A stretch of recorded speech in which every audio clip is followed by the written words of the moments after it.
Assalamualaikum warahmatullahi wabarakatuh. Kembali lagi di praktikum pengolahan sinyal digital atau kita singkat PSD, Laboratorium Telekomunikasi Universitas Sultan Ageng Tirtayasa. Nah, kali ini kita akan praktikum unit 3, di mana unit 3 ini tentang transformasi Z. Nah, apa sih tujuan percobaannya kali ini? Yaitu diharapkan dapat memahami transformasi Z, daerah konvergensi, inverse, transformasi Z, dan sifat-sifat transformasi Z dalam pengolahan sinyal digital. Selanjutnya ada alat-alat yang digunakan, yaitu satu buah PC lengkap atau laptop, lengkap sound card dan OS Windows, dan perangkat lunak MATLAB. Nah, ketika ini dia ada teori dasarnya. Silakan kalian bisa baca dari modul yang sudah kami berikan, atau bisa dari referensi yang lain. Kami persilahkan untuk membuka. Langsung aja kita ke prosedur percobaannya. Nah, ini prosedur percobaan yang pertama, yaitu menghitung konstanta pecahan parsial dan pol untuk transformasi Z. Langsung saja kita buka MATLAB-nya. Nah, di sini saya sudah melakukan listing program, yang mana nanti teman-teman silakan melisting programnya di laptop atau PC-nya masing-masing. Setelah selesai melakukan listing program, kita bisa run. Oke, nah run-nya akan menghasilkan seperti ini. Nah, hasil ini didapat dari, di sini kita bisa lihat, kita masukkan B itu matriks 3x1 yang berisikan 6, min 10, dan 2. Selanjutnya kita masukkan variabel A dengan angka di dalamnya itu matriks 4x1, yaitu 1, min 3, 2, dan 0. Nah, yang kita cari yaitu RPK-nya itu berapa. Nah, RPK ini kita pakai rumus itu residu. Nanti teman-teman bisa, kalau penasaran, bisa menghitung secara manual. Nah, tapi MATLAB ini bisa mempermudah teman-teman untuk menghitung transformasi Z tersebut. Menjadi hasilnya seperti ini. Nah, ini R-nya itu 3, 2, 1. Dia menjadi matriks 1x3. P-nya juga menjadi matriks 1x3. Baik, kita lanjutkan ke percobaan kedua. Sebelum kita memulai, kita itu melakukan run terlebih dahulu. Ya, jadi hasilnya seperti ini. Dan jangan lupa lakukan listing program dulu ya. Listing program dulu, baru di run. Setelah itu kita bandingkan antara listing program dengan hasil hasil sinyal yang kita dapat. Nah, di sini pertama ada zeta.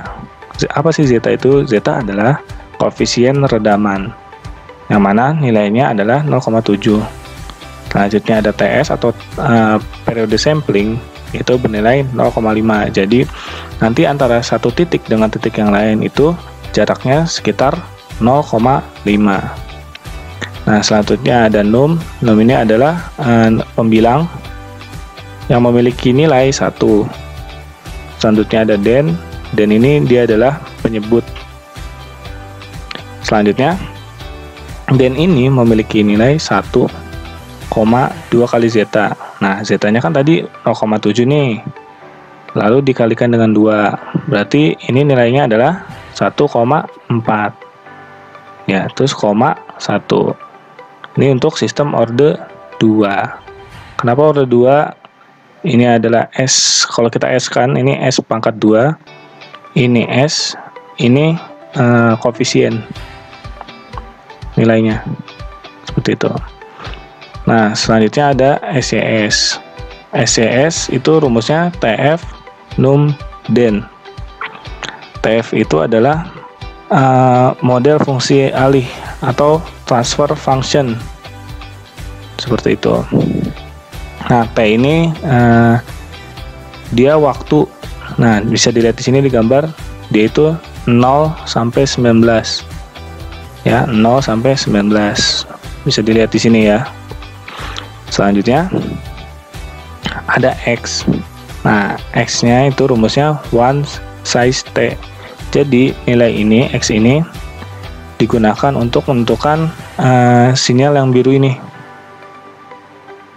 Sinyal yang biru ini. Selanjutnya ada Z sama dengan ISIM. Apa sih ISIM itu? Itu berfungsi untuk mensimulasikan tanggapan waktu suatu sistem kontinu maupun diskrit. Itu dia mengambil nilainya dari SYS, X, dan T. Lalu kita subplot dengan 2 baris, 1 kolom, gambar ke 1. Selanjutnya kita gunakan plot untuk menjadikan sinyal ini waktu kontinu, yaitu menggunakan T, X, dan Z. Nah, grid itu untuk menampilkan background yang kotak-kotak seperti ini. Nah, selanjutnya ada ND dan DD. Nah, di bagian ini kita akan merubah tadinya sinyalnya bentuknya kontinu menjadi bentuk seperti diskrit ini. Nah, kita menggunakan C2DM. C2DM itu merupakan mengubah model sinyal kontinu menjadi model sinyal diskrit. Jadi tadinya dia kontinu, diubahlah oleh rumus ini menjadi diskrit. Nah, di sini kita menggunakan num, den, periode sampling, dan ZOH. ZOH itu zero order hold.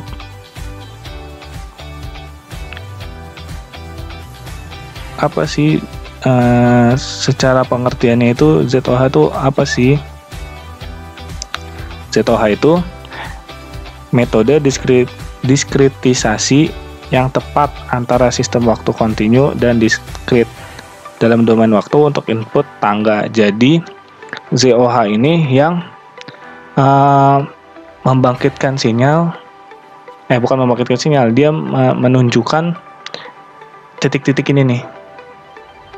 Nah, titik sampling ini itu dimunculkan oleh ZOH ini. Nah, selanjutnya ada N. N itu dia banyaknya sampling atau panjangnya sampling ini. Dia itu dari 0 sampai 19. Nah, kita bisa lihat 0 sampai 19. Nah, XD ini dia itu variabel untuk untuk menampilkan sinyal ini yang warna biru ini. Sinyal kedua ini. Selanjutnya ada Z1 sama dengan filter ND, DD, dan XD. Selanjutnya kita subplot dengan 2 baris, 1 kolom, gambar ke 2. Dengan menggunakan kita akan menampilkan sinyal kontinu dan bentuknya seperti ini, lingkaran dan garis. Lalu kita gunakan grid untuk backgroundnya. Jadi bagian ini tuh dia mirip dengan praktikum DSK, di mana dia mempelajari tentang orde. Tadi yang S pangkat 2, S pangkat 1, lalu ini koefisiennya. Nah, sama kayak ini juga nih gambarnya. Dia itu underdamp. Kenapa bisa dibilang underdamp? Karena kita melihat zeta-nya. Ketika zeta-nya lebih kecil dari 1, itu kita sebut underdamp. Ketika dia sama dengan 1, kita sebut critical damp. Dan ketika lebih dari 1, kita sebut dengan overdamp. seperti itu. Selain bisa kita melihat zeta ini, kita juga bisa melihat dari grafiknya. Ini memang sepertinya dia itu critical dam, tapi ketika kita zoom lebih detail lagi, itu dia itu under dam. Karena ini terlalu tipis banget bedanya antara 0,7 dengan 1, sehingga seakan-akan ini dia critical dam, seperti itu. Selanjutnya ada percobaan ketiga. Nah, sebelum kita mulai, seperti biasa kita melakukan listing program dulu. Nah, ini saya sudah melisting program sebelumnya, listing terlebih dahulu. Selanjutnya setelah selesai kita run supaya mendapatkan hasil sinyal dari si listing program ini. Nah, pertama itu ada TS1. Nah, apa sih TS1 itu? TS1 adalah periode sampling yang pertama. Jadi antara titik satu dengan titik yang lain itu dia berjarak 0,5. Nah, di sini ada N1. Jadi N1 itu lebar antara 0 sampai 25 ini. Dimana dari jarak antara satu dengan yang lainnya itu 0,5 tadi, yang TS1 atau periode sampling 1. Selanjutnya ada TS2 atau periode sampling 2 yang bernilai 2, dan ada N2 di mana N2 ini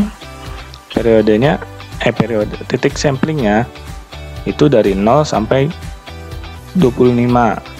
Nah, jadi antara jarak satu titik dengan yang lainnya itu 2 sebesar 2. Nah, selanjutnya ada num atau pembilang, dan den adalah penyebut. Ya, di sini. Selanjutnya ada ND1 dan DD1.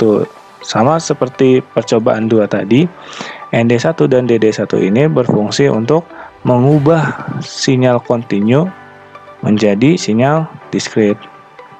Nah, ZOH ini untuk menampilkan titik-titik ini, ZOH ini.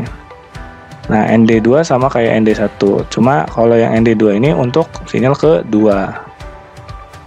Nah, selanjutnya ada SES 1 dan SES 2. Apa sih SES 1 dan SES 2? Nah, jadi dia ini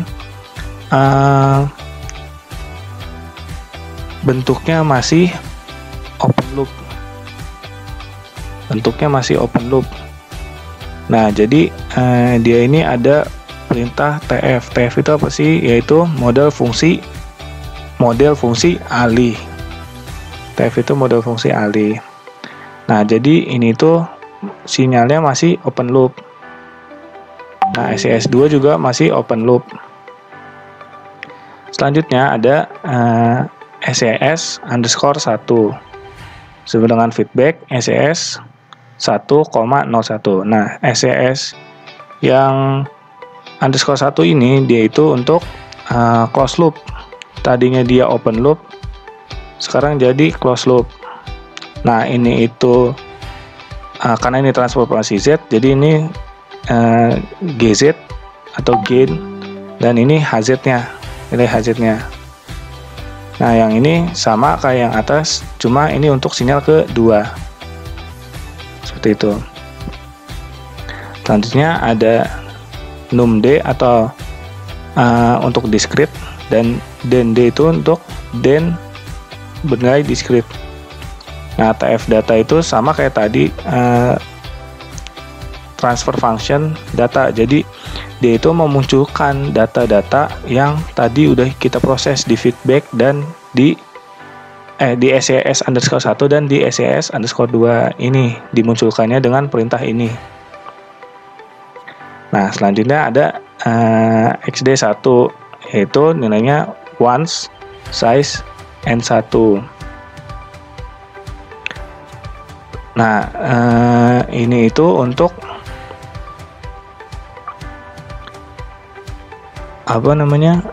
menentukan nih sinyal yang biru ini nih. kalau XD1 itu untuk ini yang sinyal ke 1, nanti XD2 untuk sinyal ke 2. Nah, selanjutnya ada Z1 itu filter num D1 dan DND1 XD1. Lalu kita gunakan subplot untuk menampilkan 2 baris 1 kolom dan gambar ke 1. Plot ini untuk menunjukkan sinyal kontinu, yaitu dengan gambar lingkaran dan garis seperti ini. Selanjutnya kita gunakan grid untuk background ini supaya terlihat kotak-kotak.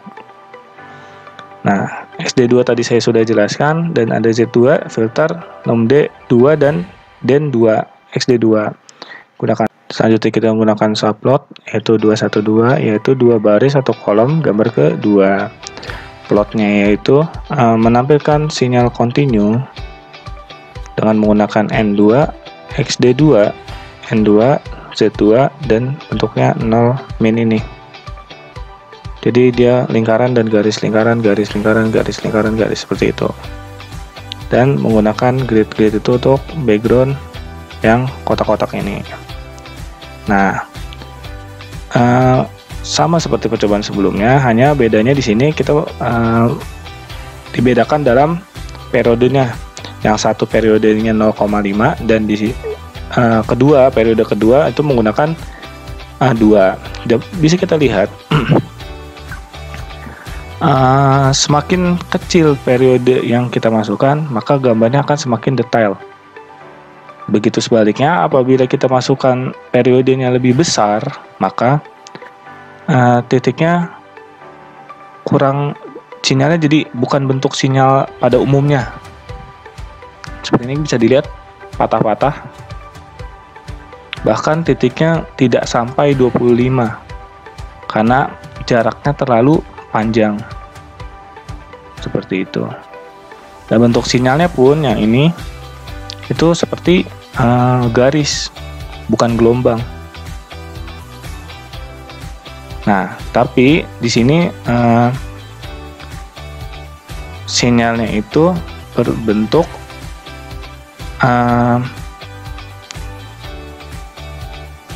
underdamped. Kenapa underdamped? Kita bisa lihat di sini dari bentuk sinyalnya. Nih, di sini dia itu tidak sampai 1 atau lebih dari 1. Seperti percobaan 2 tadi yang saya sudah jelaskan, underdamped itu bernilai kurang dari 1. Nah, ini kurang dari 1. Sama halnya juga dengan ini, walaupun bentuknya berbeda dengan yang di atas, kan tetapi dia juga underdamped karena dia tidak menyentuh angka 1 di bagian ininya. Seperti itu. Selanjutnya percobaan keempat. Sebelum mulai, kita seperti biasa melakukan listing program dulu.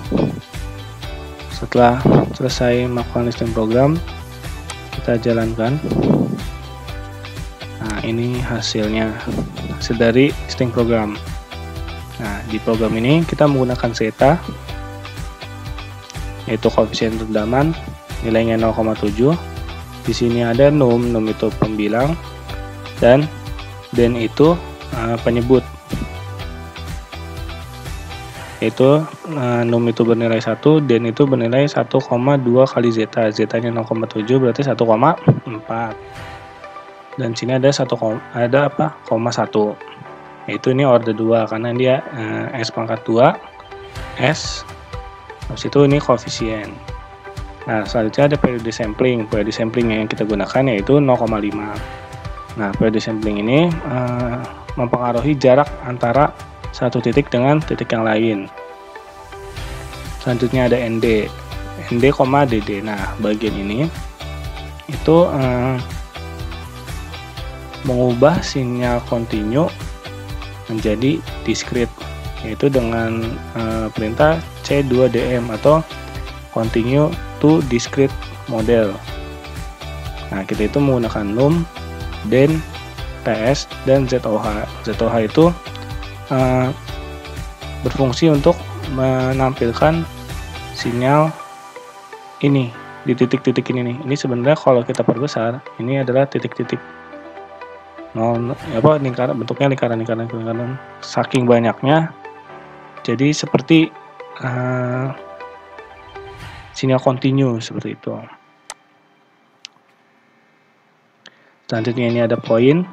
Poin itu banyaknya titik di sinyal ini. Jadi kalau kita masukkan lebih banyak atau lebih besar angkanya di sini, maka ini titiknya semakin banyak. Begitu juga sebaliknya, kalau kita mengurangi nilai ini, maka titiknya juga semakin sedikit. Nah, selanjutnya ada frekuensi sampling sama dengan 2 kali pi. Nah, sini ada variabel h, q dengan rumus frek qz nd, dd, poinnya yang tadi. Habis itu ada frekuensi sampling.